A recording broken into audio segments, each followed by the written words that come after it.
shows up. We will see who pops in. All right. Well, hello, everyone. Again, we will wait and see if anyone rolls in. Actually, let me post about this too while we're here, real quick. It's crazy because the live button, it says 3:11. Like it's like we've been on here for 3 hours. Does it? It doesn't say that on my edge. On mine, it says 3 hours, 11 minutes, and 55 seconds. That's weird. Have you been hanging out here for 3 hours? I've been here since Monday. Were you just too excited? That's so funny. All right. Okay, everyone. Hello. Thank you for joining. Everyone say hi to my special guest this month on the YouTube, which is the one, the only, Tessa Bailey. Oh, my round of applause. Hey, everybody. Everyone's clapping for you. I am so excited that you're here. Every time I have an author on, I like to bring, some books that I have by them, but I couldn't even bring my whole Tessa collection because this is only a taste of my Tessa collection, because Tessa is one of my favorite authors. If you've been following me for a while, or I feel like even if you're a casual follower, you know how much I love Tessa and her books. Yeah, I feel like you've been collecting those probably for like has it been 2 or 3 years now? 2 years. So many times in person. Yeah, I like to share, I guess, like my background with the author before I have them on, like, while I'm here. And I, like a whole bunch of people, read this baby when she came out. I remember exactly where I was because I was literally in my pool. I started this during the summer. I was in my pool and I was like, oh, this book sounds great. And it was funny at the time. I was like, really wasn't posting on like book socials. Like I didn't even have an Instagram yet. I would just post on like my TikTok. I would post on like my personal Instagram page about like books that I was reading. And I'm sure my friends over there were like, who cares? Was like the only platform I had. And one of my friends actually used to work in publishing, and she texted me when I got back into reading and was like, she's texted me this book and she was like, I think you should read this. I feel like you'd like it. And I was like, how funny. I just bought this book. And so I had it. I read it. I loved it. Thank you. With Tessa. And then I remember you, I feel like you tagged me in a TikTok and that's how we got acquainted, because over that book. Yes. Yeah. You were one of the very first authors who like acknowledged my presence, like followed me. And I remember I was like so freaked out when you like responded to my Insta story. People usually are, which I'm not used to, because like I've been doing this for 12 years and I think it's always been like just a standard practice for romance authors. Like we just interact with readers just constantly. Like it's my favorite part of the job. Like, and so now when I do it, people are like, I can't believe you responded to me. And I'm like, really? I've been here for 12 years. I've been doing, like, it's no big deal. I mean, that's the thing about social media is now you can tag an author. They have the potential, to see it. And it's like crazy. I can't imagine like your mentions on all of your social medias just must be crazy. I don't even know how you go through them. But yeah, I try and like just go through. I mean, I think it's impossible just like if I'm going to continue to write on a regular basis, and it's hard. You can't respond to all of them, but I try and do as many as I can, because you want people to know you appreciate it. I mean, it takes time to make those posts. Some of them, I mean, you can tell took like an hour. Like set those pictures up, to write the caption. Yeah, it's like a lot, and they read the book and they wrote the review. So it's a lot of time. So you got to show your appreciation. But yeah, it's so funny the amount of people that come up to me at book signings and say that was the first romance novel they ever read, like full on romance novel. I'm like, that blows my mind. It's so cool. That makes sense. It was just, it was such a phenomenon, and like it still is. Like anytime, like I still go to Barnes and Nobles, and mostly it'll be like your most recent release, but your books, they're still on the tables, they're still on display. My Barnes and Noble still will have like this book, like like facing forward with like a little tab, and be like this book, like it'll never go away, and it's one of my favorite books of all time. I'm obsessed with it. Very special to me. I love it so much. And like I said, I've read a whole bunch of Tessa's books. Going through your backlist is actually one of my favorite things. If I never know what to read, like if I'm in a slump, I'll be like, oh, it's Tessa Bailey's backlist. And some of my favorite books are like hidden gems on your backlist. So Thank you. Yeah, I like to call myself kind of a palate cleanser author. Like, go ahead, go read your fourth wing and read all your like your dark romance. I'll be here when you guys need to pick me up. Like, I'll just be waiting in the wings. I love the TikToks of like if this book was like next to a dark romance book on the table. Yeah. Yeah, exactly. Like, I mean, that's what you see. You go to Barnes and Noble and you'll like the romance table will have this, and then it'll have like one of the darkest books like you've ever read, like sitting like right next to it. And Yeah, it's like Penelope Douglas and Tessa Bailey right next to each other. Penelope Douglas, this book, like Yep. Allie Hazelwood, like the whole array of you guys. Yeah, you run the gamut. But now I guess we can segue into this baby, the newest release. Listen, I mean, I've said it before. I like Christmas books. Are they my favorite? No, but your Christmas books, I love your Christmas books. So I have this one. We have Wreck the Halls, and then if you want to go back, we have Window Shopping, which I love. Thank you. But would you like to tell the people about your newest release? Because now's the time. Everyone's making holiday TBRs, talking Christmas books. My Instagram is like flooded with Christmas books. Yeah, So, like I got nervous for a while because it came out in October and like people were excited about it, but like nobody was talking about it. And I'm like, this was a bad decision to put a Christmas book out in October. But now it's like everybody's got it in their feed because it's Christmas, and it's nice to see. It's like it's next to A Merry Little Meet Cute and like Lucy Score's Christmas book and all the wonderful ones that are out. So it's everybody's getting in the spirit. So Wreck the Halls so we have this. Imagine, if you will, a 90s pop group called the Steelbirds. It's these two powerhouse women who like were the most popular band in the world. And they had a terrible breakup. And at the time they broke up, they were both pregnant, right? So now here we are 30 years later, and their children, the lead singer's son and the guitar player's daughter, they've been offered $1 million each to reunite the band. Live on the air on Christmas Eve at Rockefeller Center. So they're like go on this like crazy mission that leads to a lot of wild, Santa brawls and snowball fights and arrests, jail time. It's all being live streamed on the internet. So like kind of like the world is witnessing them falling in love with each other. And as that happens, they sort of like build this giant following of people who are like following them around the world, like with signs, and they're rooting for them. And it's kind of like a feel-good book. It's not super Christmassy. So if you're not into Christmas, like it's a safe read. It just takes place in December, and there's a couple of mentions of Christmas trees and like Santa Claus, but it's really not like too heavy on Christmas. Yeah. I listened to it on audio. I genuinely loved it. I thought this one, I said it, I mean, most of your, like, all of your books do, but like this one especially played out like a Hallmark movie, like in my mind. Yeah. It was very like cinematic. Like I really just envisioned everything so well. And Beat and Melody, they were so cute. Like you mentioned, there's like the element of like people like shipping them and like giving them like fan names and like going crazy. And then there's just funny, like the moms. I was obsessed with the moms. I know. I didn't really expect that. And then like when they got on the page together, or like they just started talking about like the past, and like once I was introduced to the moms' personalities, I became obsessed with the reunion aspect of the book and like how that was going to feel when it finally happened. I really ended up being one of my favorite parts of the book. So yeah, I definitely call this book Hallmark with edging. it's like dirty Hallmark.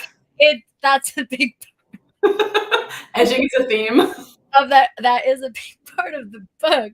If you read it, you know what we're talking about. But obviously you get that, your humor, your spice. There are some spicy times in here, of course, and they're great. But it was just, I loved it. Again, your Christmas books, 10 out of 10. Some of my favorites. And maybe you're right. And I'm thinking of another Christmas book that I love so much, which is 'Tis the Season for Revenge by Morgan Elizabeth. They're not aggressively Christmas. Yeah. It's not, you can enjoy it any time of year, but like especially like during this like fall season.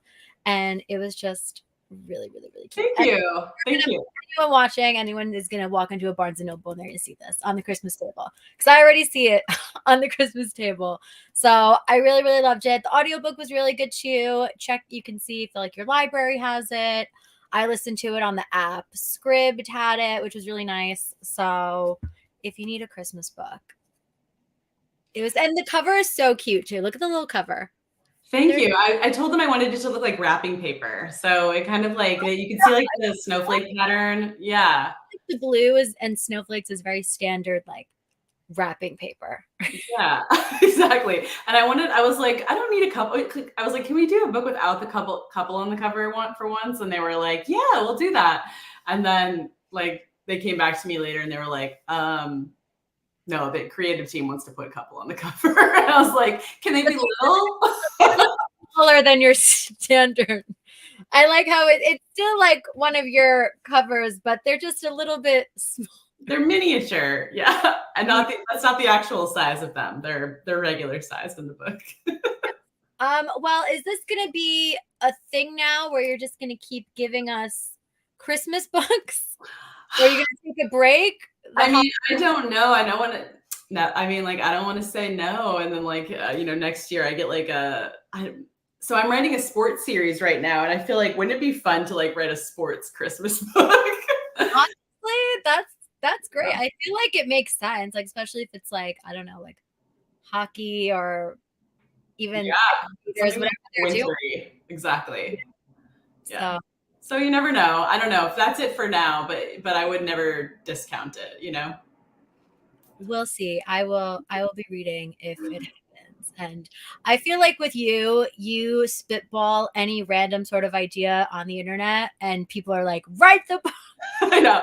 Well, I really like, I love that because I feel like the internet has become like a focus group for me where I'm like, is this a terrible idea or is there some teeth to this? And then I'll kind of like make either a TikTok or just like a post about it and like gauge the reaction. And it's really become so useful. But like the bad side of that is that I get really, like, I'm really impulsive.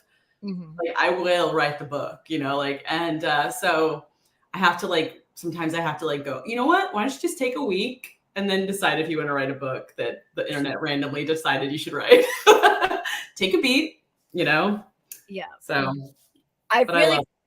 you are one of the authors that I've never seen when an author is like any sort of video with like pitching any sort of idea and like everyone is just like, you need to write this book, write it now. Like I know there was a firefighter video and people wanted you to write the firefighter.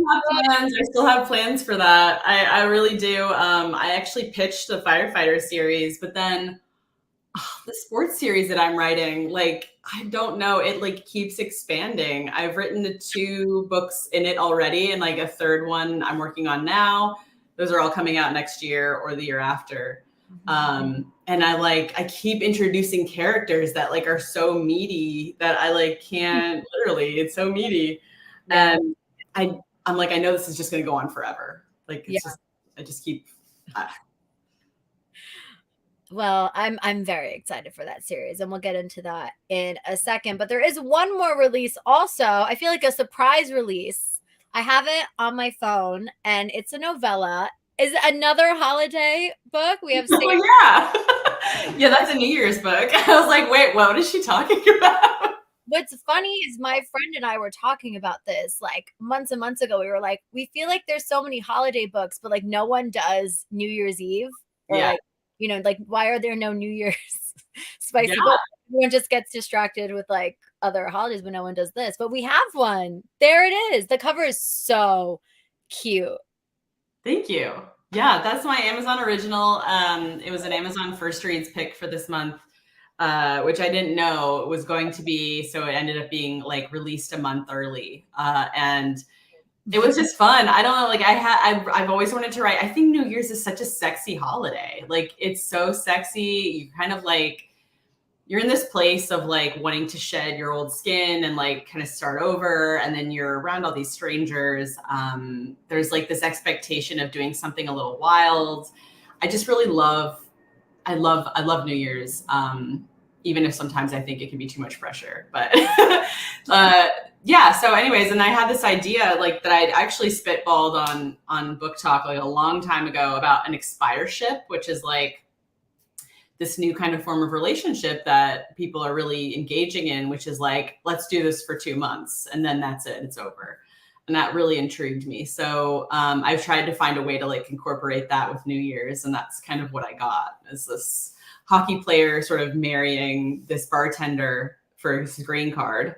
And like with the understanding that they would divorce within a year. So, and then obviously that doesn't happen. I mean, it is one of your books. They are going to have a very, very happy ending. Yes, every time. Yeah, I was going to say, one thing about your books is you're not going to traumatize people. No. It's going to be a nice, fluffy, spicy, good time. Yeah, there's gonna be, you know, if there's not babies, there's gonna be a proposal or some sort of like, you know, just soft landing. I think that's what people come to romance for, and that's what I'd like to give, is sort of like I just want you to like sigh and smile when you put the book down, you know, just be happy and hopeful. Yes. I feel like with Wreck the Halls, really like right off the bat, I was like so into it right away. I was so like happy. I was like, oh my God, it's so cute. Maybe also because of like being a New Yorker, like the New York setting. I was like, love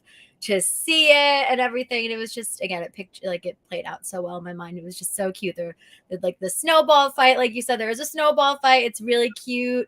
There's the part with the arrest where they go to like this town was very funny. I was like at work, like listening to it, and I'm like laughing to myself because it was very, very funny. Thank you. Yeah, somebody asked me recently, like, why do you always write Christmas books set in New York? And I was like, so I'm originally from California, but my father is from Queens, and my whole family from my father's side is from New York. And so we would come to New York every Christmas.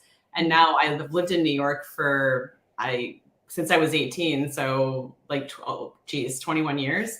And so like, I just associate Christmas in New York City. It's like, just kind of, they go hand in hand for me. I don't even think I've had Christmas anywhere else in my whole life. I agree. I think New York is a great state for Christmas. Yeah. Like I'm literally going back into the city like this Sunday to like see a play, and it's already going to be Christmas. I was just there the other day, and like Macy's had the display. Like I was at Macy's like 2 nights ago. I did an event at the New York Public Library, which was like, oh, I love the library. Come true. Yeah. And I was like walking past Macy's and Bloomingdale's, and I was thinking of window shopping, and I was looking in the windows, and I was like, it was nice to like have that kind of like, it feels like I have a little bit of a secret or something when I'm walking and I'm seeing things from my books around me, and like I feel like I have like a delicious secret that I'm walking around with. It's like, it's really cool. That's why I'm like very biased towards window shopping, because like I love window displays and everything, and like fashion, and the fact that they worked in a department store. So listen, you need 2 Christmas reads, and well, technically 3 also for the Amazon original. If you're on Amazon, you have a Kindle. We got 1, 2, 3. I got you covered for the next 2 months. Yeah. You're my Christmas queen. You're just gonna keep rolling out the holiday books. I'll try. Yeah. Right. So I have some questions on my phone real quick, but actually, you know what? Maybe I want to know, I don't have the cover to pull up, but your next book, your next release is, we have the cover, oh my God, there it is. That was so nice of you to put me on the cover. I just happen to have it right here. Yeah. That's Fangirl Down. This is my mission to make golf sexy. It's so basically what it is it's a grumpy golfer who's like hates everybody, and he just wants to retire, but he won't retire because there's this one fan who keeps showing up to every single tournament, like with a sign, and she's got her face painted, and she's wearing his merch, and she's like his number one fangirl. And he just has a terrible day, and everybody leaves except for her. And he's like, I have to just put her out of her misery and I just have to get out. I have to quit, you know? And he quits. And then he has major regrets because like a hurricane hits her hometown. So he goes to find her. And through a series of events, she becomes his caddy. So he's like, he goes back onto the tour. She's his caddy and she revives his career. And they have this like really incredible love story. It is my favorite. It is my favorite. So I didn't expect to feel that way about a golf book, but here we are. I'm so excited. And like, I'm not going to lie, is golf a sport that maybe I have talked ill about in the past, as I have family members who like it. And I'm like, this is so boring. I don't know how you find this entertaining. But even just you saying that she's like on the golf course, like with signs. Because if you think about it, like if you watch golf, like I know. It's like, I mean, you have to suspend a little bit of disbelief for my books. You couldn't come in with a sign, but I don't think so. Like in the situation they're in where everybody has left, no one's watching no one's following him anymore. I guess she could get away with it, but yeah. Well, I really feel like that's incredible that we were just making golf, because honestly, there's a sports romance really for every sport, but I can't think of a golf romance. I know I can think of one, but it's an older one. Yeah. And I just like I really feel like people are going to change their mind about it. I don't know. There is something really like when I watch it now. So I used to hate it. I used to think it was really boring. It was something I like would clash with my father about. I'd be like, oh, like, don't even tell me about I don't want to hear about your day on the golf course, and then I don't know what happened. I think I started watching with my husband, and there's this one tournament called the Ryder Cup where the British, like, or the UK, like, go head to head with the United States, and they like shit talk each other, and like it's really contentious. And I got into that, and then I just started watching it, and I've noticed all these bubble butts and hot golfers and like these really wonderful like love stories happening between these golfers and their like, significant others. And I don't know, I just like, it just piqued my interest somehow. Is there a golf couple that inspired the book? Yeah. So there's a golfer named Brooks Koepka, who he is kind of like the a-hole of the tour, like people just generally think he's kind of a cocky jerk. And his wife is like this like she's a Victoria's Secret swimsuit model. And she does like pageants for, kids who are ill and like things like that. And she's like this kind of good person. And so it's very much Grumpy Sunshine in real life. And I was thinking of sending them a book, but I don't know what to. It doesn't hurt. That's really cute. That's very funny. So that's the next one. Is that out is it February? February 16th. Okay. And then I am revealing the cover for the follow-up. I'm revealing it next week. I think Cosmo is revealing it. So.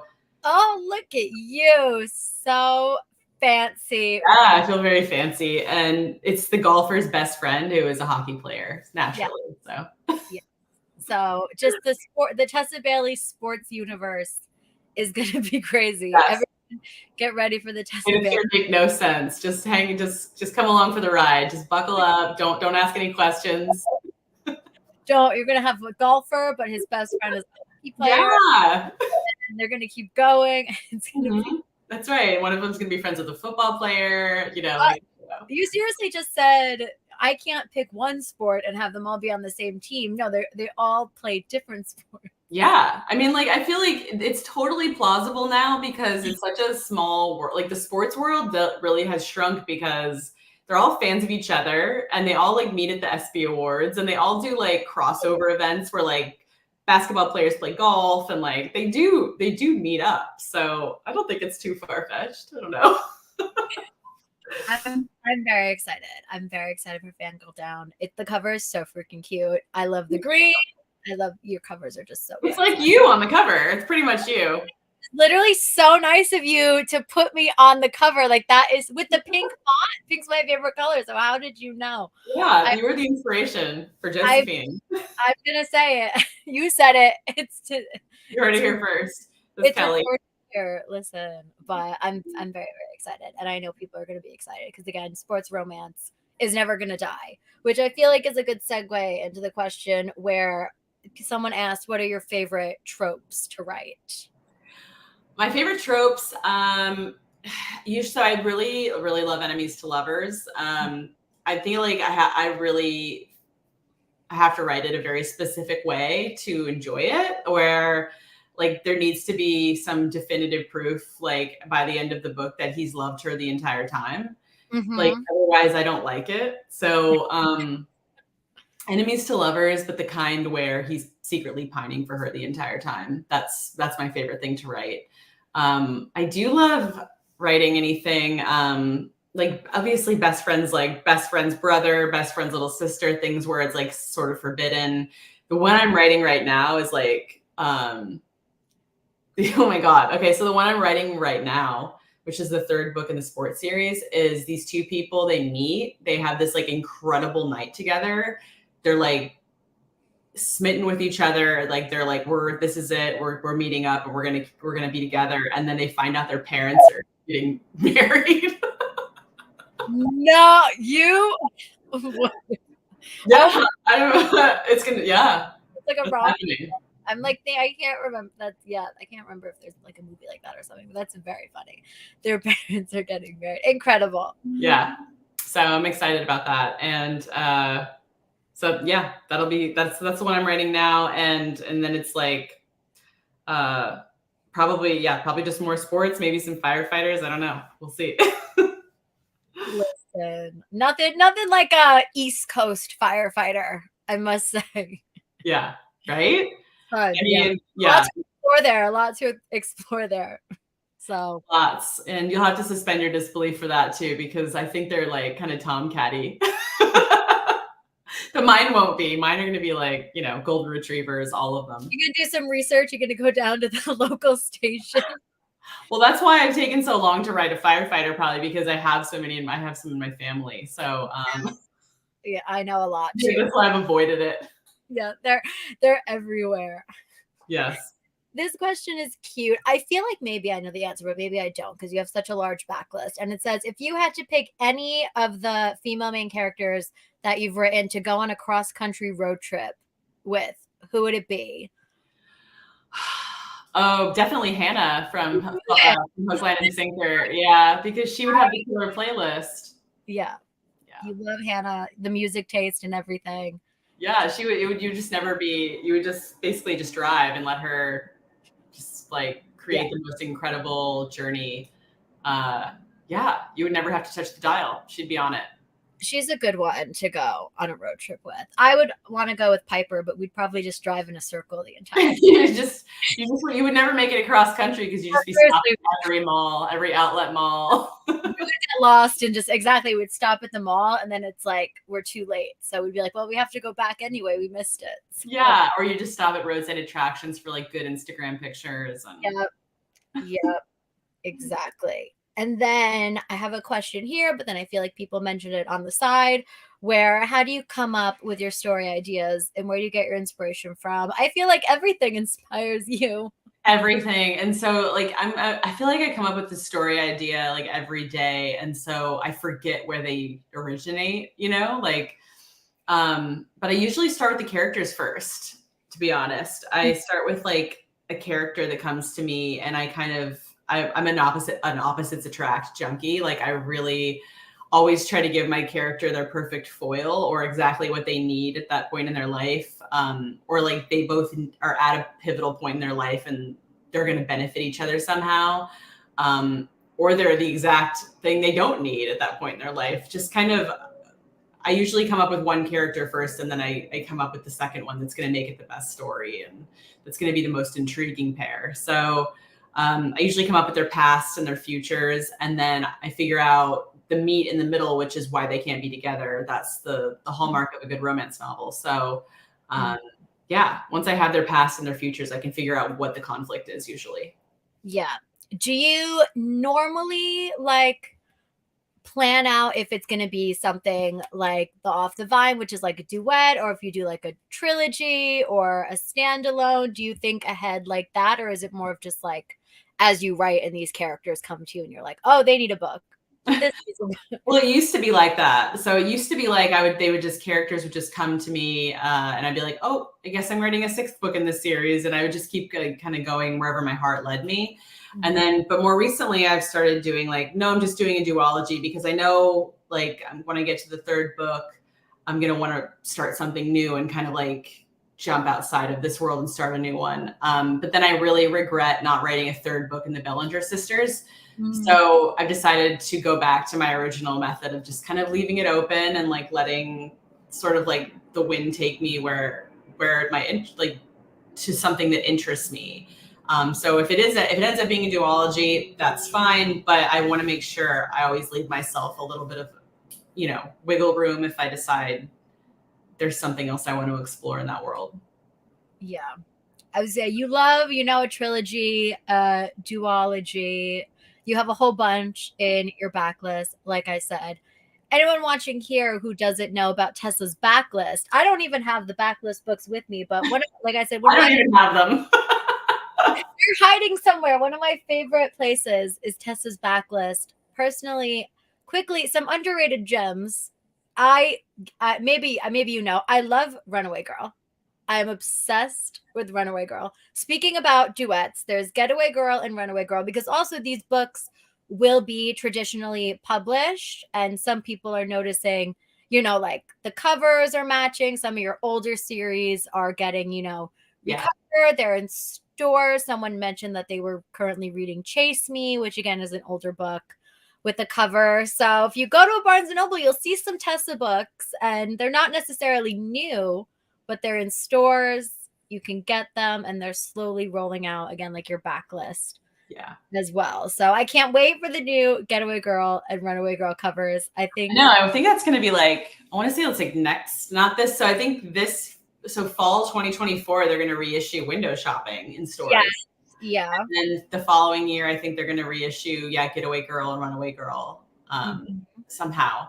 I can't wait for people to read those books, because that's like actually some of my absolute hands down favorite books, and I don't think a lot of people have read them. I try to get people to read them. I know, I do too. Some people have gone to me and said that they read the duet because they purchased it, and I'm like, you made such an excellent. People are so shocked when they read Getaway Girl, and they're like, why didn't people reading this? And I'm like, I don't know. I think there's something about maybe being like a jilted groom or a runaway bride that people go, ooh, like the secondhand embarrassment of that is too much. I know like that to me is what would turn me off from it, but like it's such a like not the main theme of the story. I don't know. So no, so those books are fantastic. I mean, the old covers are really sick too. I'm happy that I have the old covers, but the new ones are very cute. My Killer Vacation will also, I believe, have a matching cover to all of the other ones. That cover is super cute. Thank you. I love just how cohesive they all look together. They look so like, the new covers and everything, the cartoons, they're so cute. Yes, so, thankfully there's somebody out that's working on that other than me, because I'm I'm not that organized.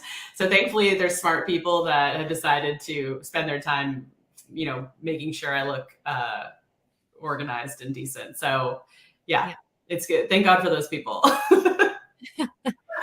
Basically soon the bookstores, you're going to go into a Barnes & Noble. I mean, I do feel like I already see a whole big Tessa Bailey chunk in my stores and everything, but traditionally published and together, it's going to be a big shelf.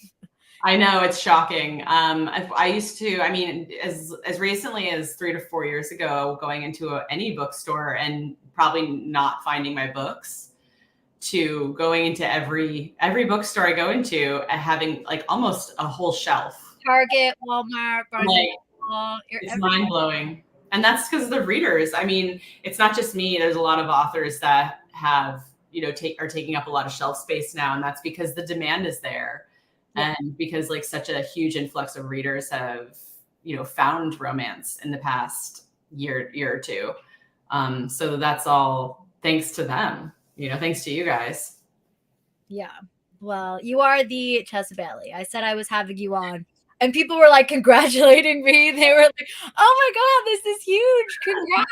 I was like, "Yeah." I was like, "She's just Tessa. We're just buds, yeah. Like I mean, Jeez. I feel like it's just a chat with my friend. So Just two best friends having a chat. Well, we have a couple minutes left. Let's see. Do we have some fun little holiday questions? What's your favorite? Do you have a favorite holiday movie? Are you a holiday movie watcher? I am. Every year I watch Home Alone. That's sort of one that me and my family it doesn't get old to me. There's something about Home Alone that feels new every single time.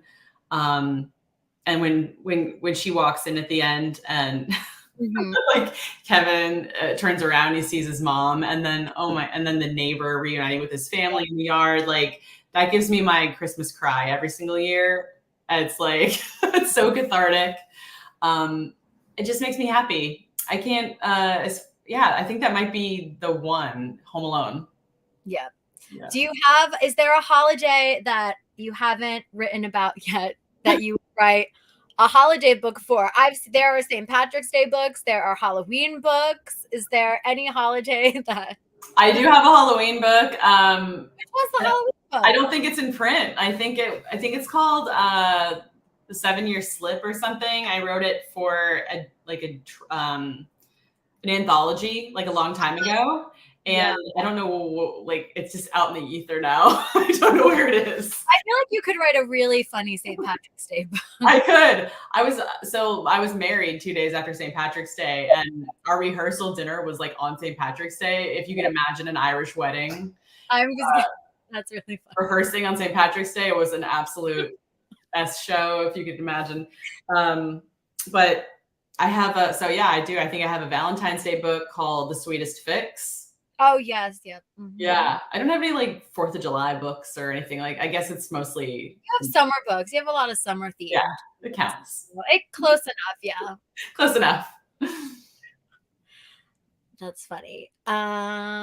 What else? Oh, well, I know you announced, we have, again, tea is being spilled here. We have the second cover coming up, a cover reveal, which actually, I think this is the cover that I may have seen that you showed me last time I saw you in person. They added something to it. They added a hockey stick to it They added something to it? Yeah. Target was like, we need to really hit everybody over the head with the fact that this is a hockey book. So they added a hockey stick to it. But otherwise it's the same. Very cute. That cover was very delightful. It was very cute. And that book is my most anticipated book because it is the single dad book. Yeah. I remember I think that you're the one that put that in my head. In fact, left a comment in which you said, "Oh wait, hold on." So, for anyone asking for a single dad book from Tessa, you're welcome. Yeah, that book is called The Au Pair Affair, and it's Single Dad Danny. Single dad, hockey player, and his au pair, and that one comes out in July of 2024. Also a real an instant favorite. I just loved every second. I'm enjoying writing athletes so much. You're in your sports era. You're just not. I feel like my heroes have an athlete's personality anyway. And so now that I have them, it's almost on steroids. My normal heroes just amplified. And so it's just been really fun. I feel it's very freeing or something. Yes. You also posted, if you want to remind anyone about, you're going on a little tour. Oh yeah. Sure, they'd love to put you on book tours. It's a mini tour. I only do little mini tours now. I feel like I'm just 3 towns.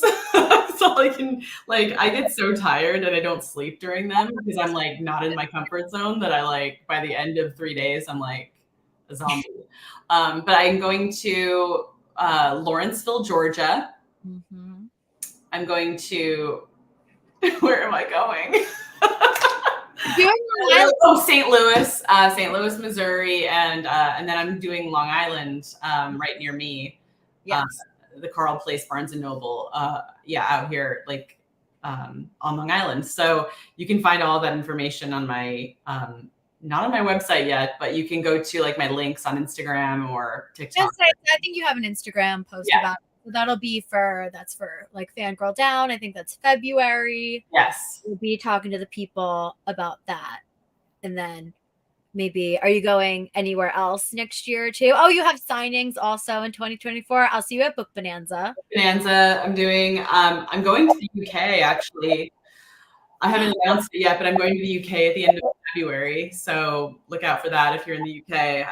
I think I'm announcing it next week as well. So a lot being said next week that I'm not prepared for at all. A lot of announcements. Yeah.